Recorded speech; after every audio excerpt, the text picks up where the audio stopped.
Captain Marcus Kane stepped off the shuttle onto the polished metal platform of the alien palace. The air shimmered with a faint green glow, and the floating gardens around the palace walls moved gently, as if breathing. He could feel the hum of advanced technology in every corner, the subtle vibration under his boots that told him this place was alive with energy. Marcus had seen a lot in his career, but nothing like this. Even the other guards, tall and lithe with pointed ears and emerald skin, looked at him as if he didn't belong. "Human," one of them said, its voice melodic but edged with skepticism. "You will guard the princess?" Marcus nodded. "That's what I was assigned to do." He could feel their eyes on him. The aliens moved with grace and precision, each action controlled and smooth. Humans, in comparison, were clumsy and noisy, but Marcus had something no alien had. Experience with unpredictability, with danger that wasn't written in codes or rituals. That could make all the difference. He was led through corridors that seemed to float above nothing, walls made of shimmering metal, floors that reflected the light of countless stars outside. They moved silently, the aliens' footsteps almost floating, while Marcus felt every shift in the platform beneath him. Finally, they reached a set of wide doors that opened with a quiet hiss. Inside, the room was vast, decorated with delicate alien patterns that glowed softly. In the center sat Princess Lyra.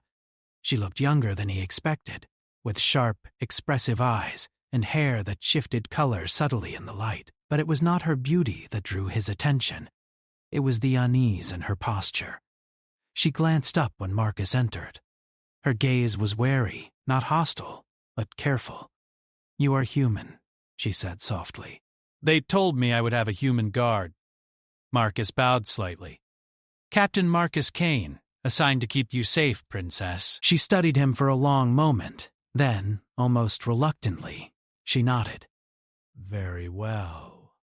But you must understand, the palace, it has dangers even my own guards cannot stop. And there are things in my dreams that reach me at night. I am not sure anyone else can hear them." Marcus's curiosity sparked, but he kept his voice steady. "I'll do my best." Her eyes flickered to the windows where the twin moons hung over the city. "They say humans are brave, or reckless. We shall see which you are." The first night was quiet. Marcus took his post outside her chamber, watching the shadows of the palace shift in the moonlight. The air was silent, almost too perfect. Hours passed, and then the dreams began. A soft, almost whispered cry floated through the air, faint enough that Marcus had to lean forward to catch it. He froze. Princess Lyra stirred in her sleep, her hands twitching as if she were trying to push something away. The cry turned into a soft voice, repeating her name. Marcus realized what the others did not. This was no ordinary dream.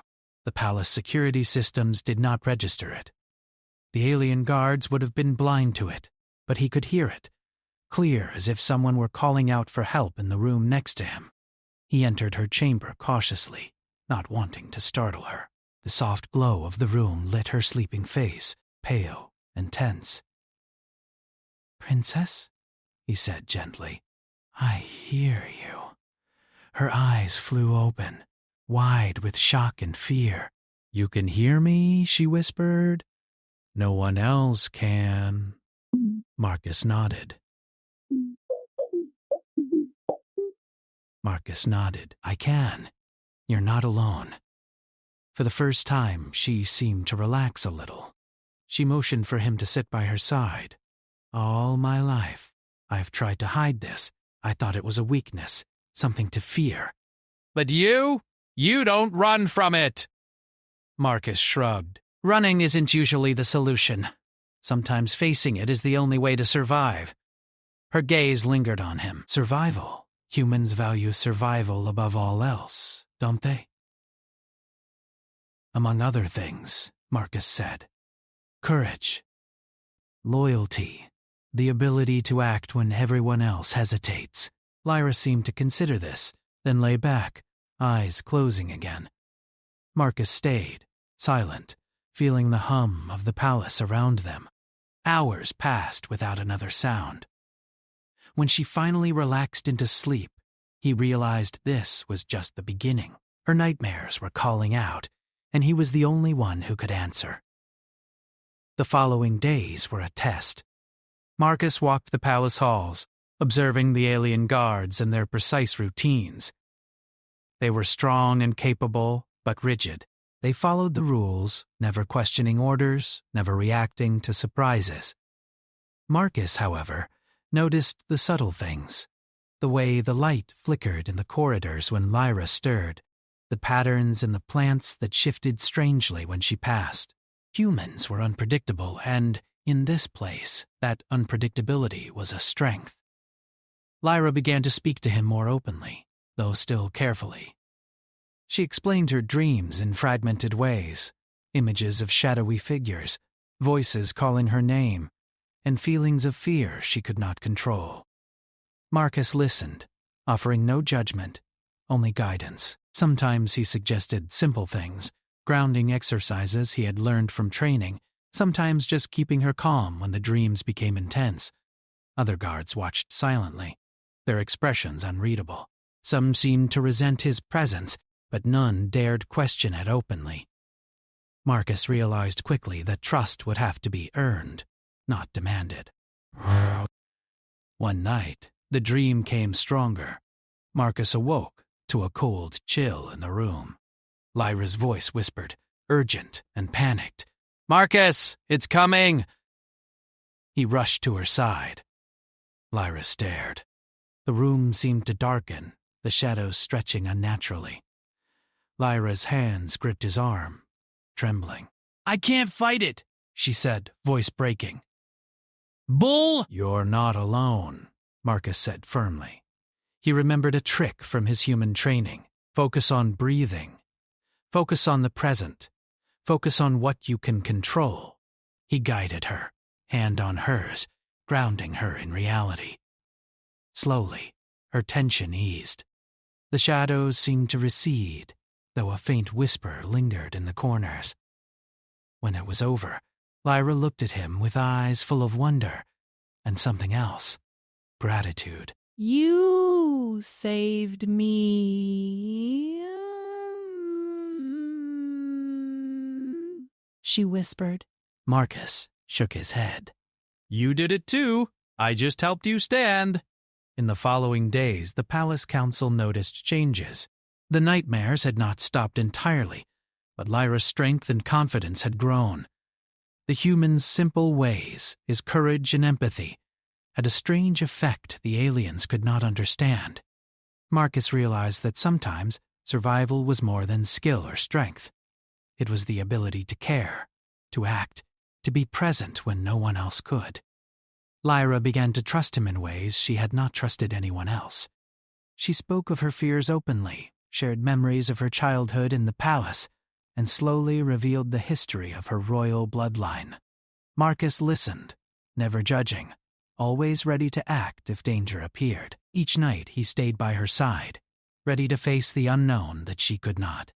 By the end of the first week, Marcus understood the truth. The palace itself was not the threat, nor the alien guards. The danger was inside Lyra, a curse or fear rooted deep in her psyche. But Marcus, a human, with simple courage and empathy, was uniquely equipped to face it. While the aliens relied on technology, rituals, and precision, he relied on something raw and unpredictable, human heart and human will. Lyra's nightmares had called out, and Marcus had answered. And though neither of them knew what lay ahead, one thing was certain. She would not face it alone, and he would not let her fall. The bond between them was forming, fragile but strong, built on trust and bravery. In the quiet moments of the night, when shadows shifted and whispers filled the air, Marcus realized he was no longer just a guard. He was a witness, a protector, and perhaps, in time, the only one who could help Lyra overcome the darkness that haunted her. And so, the first part of their story ended not with victory, but with understanding. with a promise unspoken but felt by both.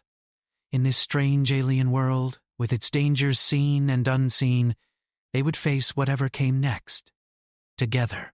The nights grew longer, and the shadows in the palace seemed to stretch further. Marcus noticed subtle changes everywhere he went.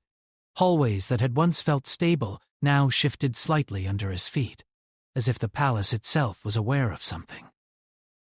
Lights flickered without warning, and drones that patrolled the corridors sometimes paused in midair, hovering as though unsure of their purpose. The alien guards whispered among themselves, concerned but unsure of the cause. Marcus, however, had no doubt. It was Lyra's nightmares. He had seen the signs before the princess even spoke them aloud. Small disturbances in the air, a chill where none should be, faint whispers carried on the wind. The nightmares were no longer confined to her mind. They were spilling out, leaving traces in the world around her. Other guards were powerless to stop them. The palace technology, advanced as it was, failed to register anything unusual. Only Marcus, standing near her, could sense the shift, feel the presence of the shadows that followed her dreams.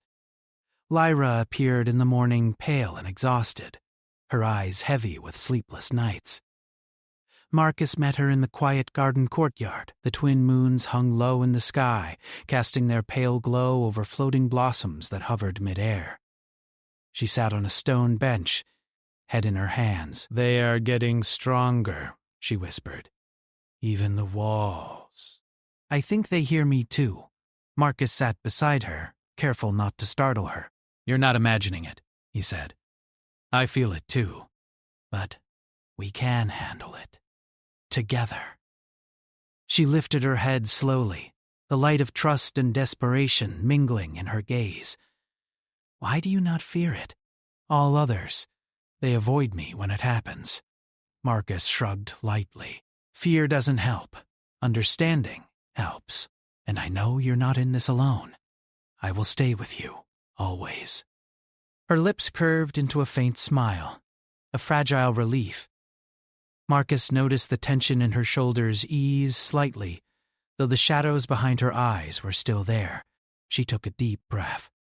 "If you are with me, perhaps I can face it." That night, Marcus took his post once more outside her chamber. He had learned to read the subtle cues of her breathing, the tiny movements that hinted at the arrival of a nightmare. Hours passed, the palace quiet except for the faint hum of machinery. Then came the whispering again, soft but urgent.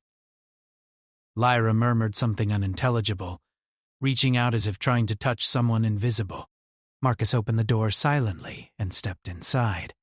He found her standing, eyes wide, scanning the room as though the shadows themselves had a shape. "It is here," she whispered. "I can feel it. Coming closer." He approached slowly, keeping his hands visible. "You're safe. I'm here." The shadows shifted at his words, dark forms stretching along the walls. They seemed alive, moving with a will of their own.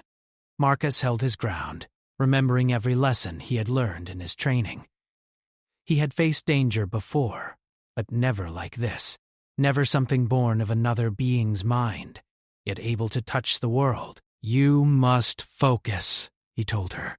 "Focus on what is real. Feel the ground beneath you. Feel the air. You are here, not there." Lyra clenched her fists, nodding, eyes shut tightly. "It is hard. It wants me to see it. Wants me to feel it." Marcus stayed with her, steadying her, guiding her breathing, grounding her in reality. Slowly, the shadows began to falter, flickering like candles in a breeze. When her eyes opened, the forms had faded, leaving only the dim glow of the room. You calmed it?" she whispered. "I didn't," Marcus said. "You did. I just helped you stand." In the following days, Marcus began to study the patterns of her nightmares. Each night they were slightly different, but he noticed recurring symbols, shapes in the air that seemed to pulse with energy, faint echoes of voices calling her name, and strange symbols that appeared on the walls, visible only to him. He realized that these symbols were not random. They formed a pattern, a hidden message, embedded within her dreams. Lyra noticed his attention. "You watch me too closely," she said with a half-smile, though there was no accusation in her tone. "Why do you study me?" Marcus shrugged. "Because understanding you helps me protect you. If I know it is coming, I can be ready. That is my job, Princess." Her eyes softened. "Most humans would flee. Most would call it madness and leave me to it. You do not." Marcus smiled faintly. "Humans are not all the same. Some of us fight. Some of us care." Together they began to explore the palace in daylight, searching for clues that could explain the origin of her nightmares. Marcus noticed hidden panels, faint carvings in the walls, and ancient alien runes that none of the current guards seemed to recognize. Lyra explained what little she remembered of her lineage, hints of a curse that had haunted her family for generations. Marcus listened, piecing together the fragments, forming strategies from what others might have dismissed as superstition. One evening, the nightmare struck with a new intensity. Lyra awoke screaming, shadows twisting violently across her chamber walls. Marcus rushed to her side. The air was thick with cold, the room's lights flickering erratically. She flung herself toward him, desperate. "It knows you are here!" she cried. "I am not afraid," Marcus said firmly. "Nothing it can do will harm you while I am here. Trust me." Lyra hesitated, fear and hope battling in her eyes. Slowly she nodded, holding his hand. The shadows surged forward, twisting like smoke, then recoiled, unable to reach her. Marcus felt the raw energy of the nightmare, the oppressive force that seemed to seek her destruction. He focused, remembering the principle of action under pressure. Stay calm, act decisively, protect the innocent. Slowly, the shadows dissipated, retreating into the corners of the room, leaving a faint whisper that promised they would return. When it was over, Lyra sank to the floor, trembling. Marcus knelt beside her, keeping his hand on hers. "You survived. You always survive. I could not do it alone," she said softly. You make it possible." Marcus shook his head. "No, you make it possible. I just stand with you." The palace council began to notice the unusual bond between human and princess. Some elders were uneasy, worried about a human influencing royal affairs. Others observed silently, realizing that Lyra's nightmares had weakened over the past week, her strength returning. Marcus's presence, something simple and human, was the key. Where alien technology and ritual had failed, human empathy and courage succeeded. Days turned into a week, and the nightmares became more controlled, though still present. Marcus and Lyra worked together decoding the recurring symbols, exploring the palace for clues, and practicing methods to ground her when the visions struck. Each night was a test of patience, bravery, and trust. Marcus began to understand the depth of her fear, the way it was tied not just to nightmares, but to a long family curse, ancient and powerful. Lyra began to rely on him, confiding details she had never shared with any alien guard. Marcus listened without judgment, offering guidance, sometimes silence, sometimes protection. It was a delicate balance, one that required both courage and sensitivity. In return, Lyra taught him about the alien world, the floating gardens, the palace systems, and the rich history of her people. Slowly, a partnership formed, built on respect and trust. Marcus realized the truth of the palace's whispers. The human mind, adaptable and brave, was uniquely suited to face threats that relied on unpredictability, emotion, and instinct. While the aliens depended on control and order, humans could act without certainty, driven by loyalty and courage. In the strange and shifting palace, amidst the shadows of nightmares and whispers of the past, Marcus found his purpose. Not as a soldier among aliens, but as a protector, a witness, and a guide through the darkness. By the end of the second week, Marcus and Lyra had uncovered more clues. Faint symbols led them to a hidden chamber beneath the palace, a place of ancient alien design that hummed with untapped power. It was there that they would begin to confront the origin of her nightmares, a secret, long buried and long feared. Marcus knew it would be dangerous, but he did not hesitate. For Lyra, he would face any shadow, any fear, any danger. And so the nights continued. The palace alive with whispered cries and shifting shadows. Marcus and Lyra stood side by side, human courage and alien royalty united, ready to face the unknown that awaited them. The nightmares were growing stronger, but so was their bond, and Marcus knew that as long as he remained by her side, they had a chance, not just to survive, but to overcome. In the quiet moments, when the moonlight shimmered on the floating gardens and the palace hummed with ancient power, Marcus realized something profound. The human heart, with its simplicity, empathy, and courage, was a force even the most advanced alien mind could not fully predict. That force was now the key to saving the princess and, perhaps, changing the fate of the palace itself. The palace had grown restless. Shadows lingered in corners even during the day, and the soft hum of machinery sometimes stuttered, as if the very walls were holding their breath. Marcus knew the nightmares were no longer just dreams. They were spilling into reality, twisting the palace itself, and he had to act before something worse happened. Princess Lyra walked beside him through the floating gardens, her steps careful, as if the air itself might betray her. "Do you think it will attack the palace?" she asked, her voice tense. "Or just me?" Marcus shook his head. "I don't know. But I know that whatever it is, it listens to fear, and it feeds on hesitation. That's why it hasn't hurt me yet." "You're strong, Lyra, but you're not meant to face this alone." She glanced at him, a flicker of relief in her eyes. "You stay? Always?" "I stay," he said firmly. That night, the first warning came. The lights in her chamber dimmed, flickering rapidly. Marcus felt the chill creeping along the floors, the air thickening, making it hard to breathe. Lyra stirred in her sleep, murmuring something in her language, words that Marcus did not understand, but recognized as a call for help. He rushed to her side, stepping over the floating carpets that shifted in the sudden wind that had appeared inside the room. Shadows began to swirl around her, black forms with jagged edges twisting and stretching as if alive. They reached toward her with long, curling fingers of darkness. Lyra screamed, her voice cracking with fear, and Marcus acted without hesitation.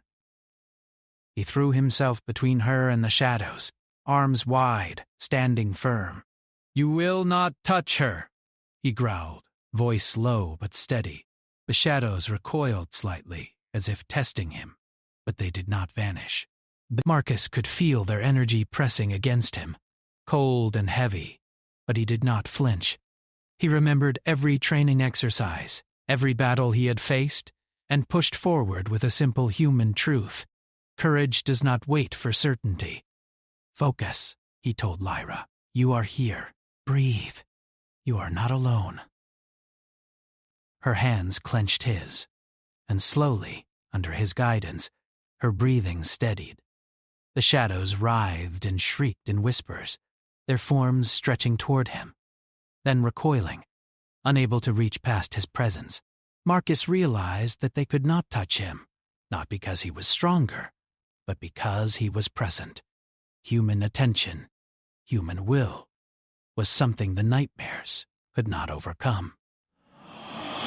When it finally ended, Lyra sank to the floor, trembling but alive. Marcus knelt beside her, keeping his hands on hers. "It's gone," he said softly. "For now. You saved me. Why are you not afraid?" "Because I care," he said simply, "and because I will not let you face this alone." The next days were tense. Marcus and Lyra began exploring the palace, searching for clues to the source of the nightmares. Each room revealed small signs, symbols etched into walls, patterns in the floating gardens that shifted when Lyra passed, faint whispers that Marcus alone could hear. The palace was ancient, older than any living being there, and Marcus realized that the nightmares were tied to something buried long ago, something that had waited for the right moment to awaken.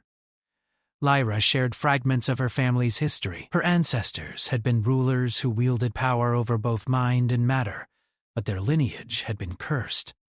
The curse manifested as nightmares passed from one generation to the next, growing stronger each time it was ignored. The palace itself had been designed to contain the energy, but the ancient wards were weakening. Marcus studied her dreams carefully, looking for patterns, symbols, and repeated sequences. Each night he stayed by her side, guiding her through the visions, helping her face the fears that no alien guard could perceive. He taught her simple grounding techniques, ways to anchor herself in the present, and sometimes he acted instinctively, shielding her from the shadows as they twisted into forms that resembled long-forgotten monsters. One night, the nightmare did not wait for her to sleep. The shadows rose while she was awake, seeping from the walls like living smoke. Marcus acted quickly, pushing her behind him as jagged tendrils of darkness lashed out. He grabbed pieces of alien technology, improvising weapons and barriers, hurling them at the forms to disrupt their shape. His human ingenuity, simple and direct, worked where complex alien devices failed. Lyra watched in awe, fear mingled with amazement. You fight it like it is real, she whispered. Marcus did not answer. He was focused on survival, on protection, on keeping her safe. Each shadow that came at him he met with calm and precision, even as the palace groaned and shimmered with energy. For the first time, Lyra realized that human courage was not measured by strength or technology, but by willingness to act when all else seemed lost. When the shadows finally dissipated, Marcus was breathing heavily, sweat on his brow. Lyra reached for him, her small hands trembling. I trust you, she said softly. You are not like the others. You understand. Marcus shook his head, smiling faintly. I just listen, that's all it takes sometimes. In the following days, they discovered a hidden chamber beneath the palace. The door was etched with symbols that matched those in her dreams, pulsing faintly with the soft light. Marcus and Lyra stepped inside carefully. The room was vast, circular, with walls covered in alien carvings that seemed to move subtly when they were not looking directly at them. At the center was a pedestal, glowing with energy that made the air hum. Lyra's eyes widened. This is where it begins. This is the source of the nightmares. Marcus studied the energy, feeling its pull, its weight, its dark promise. Then we face it, he said, together. The first attempt to approach the pedestal triggered the shadows immediately. They rose from the floor, walls, and ceiling, twisting in forms that resembled creatures from Lyra's worst dreams. Marcus grabbed her hand, keeping her close, and acted instinctively. He created barriers from the floating panels in the chamber, pushing and blocking as he guided her around the room. Remember, he said, focus on what is real, not what it wants you to see. Not what it wants you to feel. Lyra nodded, tears streaking her face. And together they moved through the swirling darkness. Marcus's human intuition, his ability to think outside the strict rules of alien logic, allowed them to evade the worst of the attacks. He noticed patterns, weaknesses in the movements of the shadows, and used them to their advantage. Finally, they reached the pedestal. Lyra stepped forward, trembling. The energy pulsed, responding to her presence. Marcus stood beside her, hand on her shoulder. You can do this, he said. You are not alone. Lyra took a deep breath, focusing all her will on the pedestal. The shadows screamed, writhing violently, but slowly they began to retreat, drawn back into the source. The energy on the pedestal flickered and dimmed. Marcus watched, ready to act. ready to shield her if needed. When the chamber was finally calm, Lyra sank to her knees, exhausted but relieved. Marcus knelt beside her, steadying her. "It is done. For now," he said. "You faced it. You controlled it." And Lyra looked at him with awe. "I could not have done it without you. You make me strong. You make me see things clearly, even in the dark." Marcus smiled faintly. "No, you made yourself strong. I just stood by you. That is all any human can do." Over the next days, Lyra's confidence grew. She began to explore the palace without fear of shadows, knowing Marcus was always near. The alien guards began to treat him differently, some with grudging respect, others with curiosity. They could not understand why the human had succeeded where they had failed, but they could see the results. Lyra was no longer a prisoner of her nightmares. She was learning to control them. Marcus realized something important. Human courage and adaptability were not just tools of survival. They were forces that could challenge even ancient powers. The nightmares had been relentless, but human determination, empathy, and instinct had turned the tide. By the end of the third week, they had uncovered more secrets in the hidden chamber, symbols and carvings that hinted at a deeper threat, something tied not just to Lyra's lineage, but to the palace itself. Marcus knew the final confrontation was coming. Whatever lay ahead, he would face it, because humans did not give up. They faced impossible odds, and they faced them together with those they cared about. That night, as they stood in the quiet of the floating gardens, Lyra leaned against Marcus.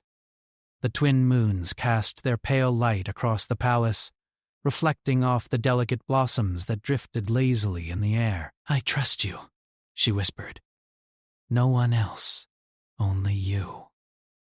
Marcus nodded. "And I will not fail you. Whatever comes next, we face it together." In that moment, both realized the truth. Human courage was not measured in weapons or technology. It was measured in presence, in loyalty, in the willingness to act when all else seemed lost. And with that courage, they were ready for whatever darkness awaited them in the final confrontation. The nightmares were powerful, ancient, and relentless. But Marcus, the human, stood by Lyra's side, unyielding, prepared, and unwavering. And together they would face the ultimate challenge.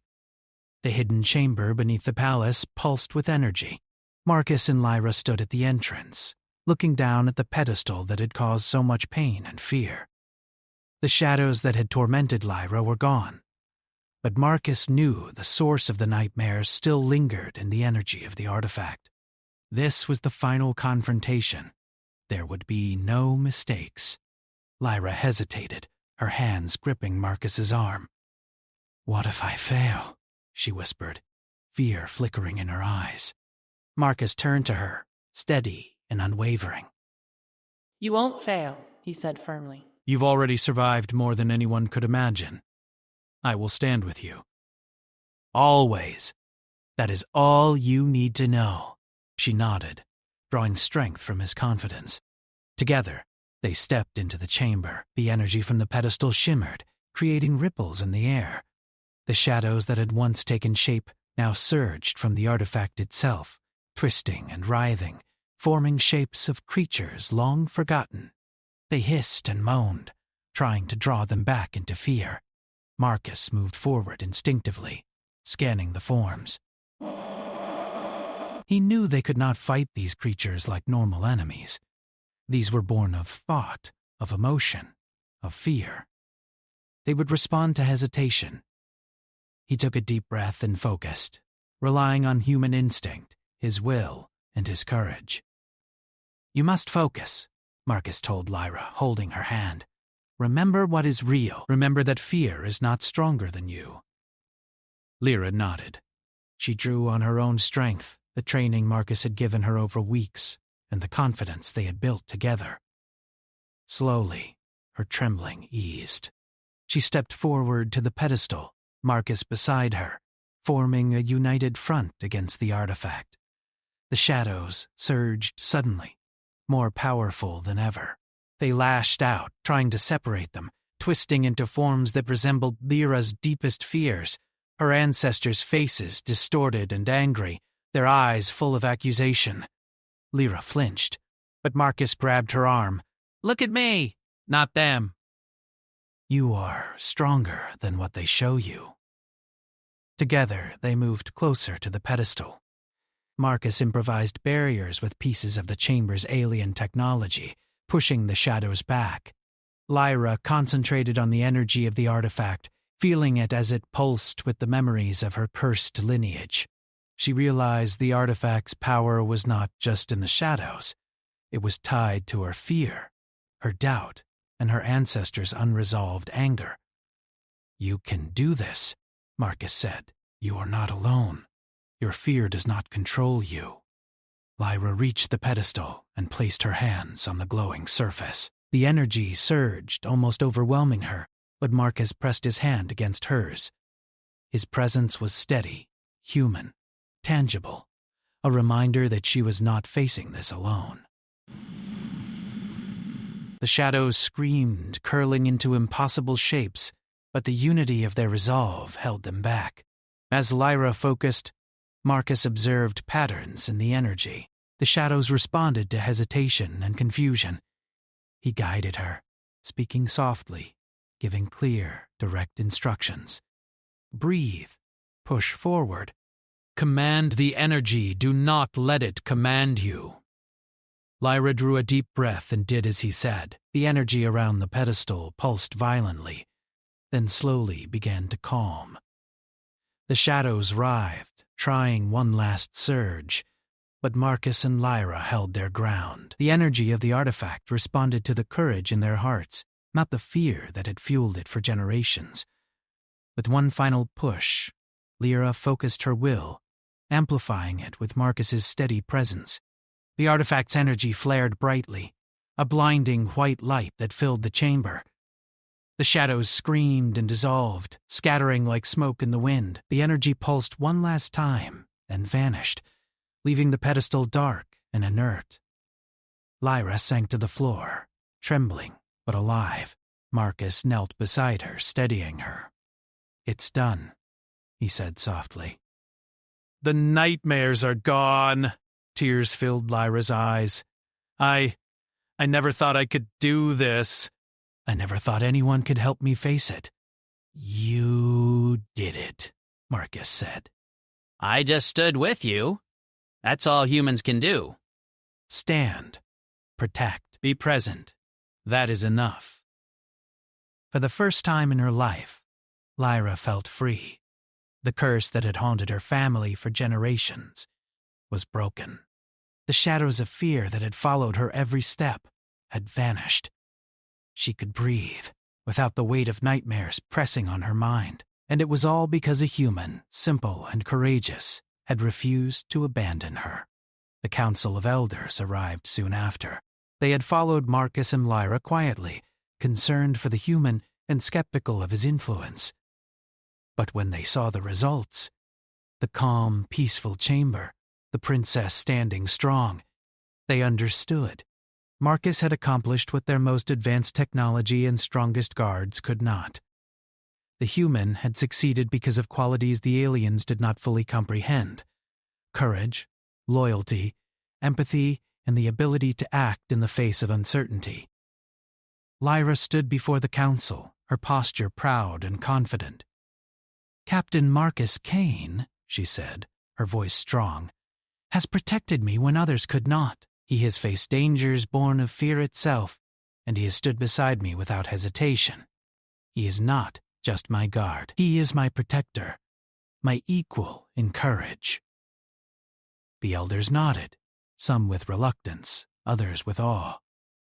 They granted Marcus an unprecedented honor, a permanent position as the princess's personal protector, a symbol of trust not often extended to a human. Marcus accepted quietly, understanding the weight of the honor and the responsibility it entailed. Days passed, and the palace returned to normal. The floating gardens moved peacefully. The corridors hummed with stable energy, and the shadows no longer lurked in corners. Marcus and Lyra spent time together, not just as protector and princess, but as partners, united by shared trials and trust. Lyra began to explore the palace with confidence. No longer haunted by nightmares, Marcus stayed close, not out of duty alone, but because he had grown to care for her well-being, and she had come to rely on his presence in a way no alien had ever achieved. One evening, they stood on a balcony overlooking the city.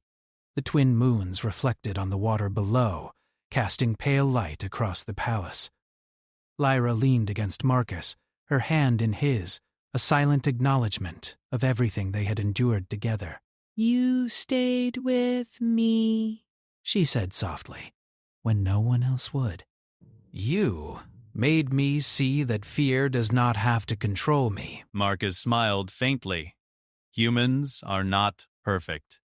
We stumble, we falter, but when it matters most, we stand. That is all it takes sometimes. Courage. Loyalty. Presence. That is what humans offer the world. Lyra looked at him, a mix of gratitude, admiration, and something deeper in her eyes. "Then I am glad you are human," she said. Marcus chuckled lightly. "I am glad too. But the truth is, it's not just about being human. It's about caring, acting, and standing firm when others would flee. That is what saved you. That is what broke the curse. The palace felt alive again, vibrant, and calm." Marcus and Lyra had faced the impossible together. The nightmares had been powerful, ancient, and relentless, but human courage had been stronger. The bond they had formed, trust, respect, and shared experience, was unbreakable.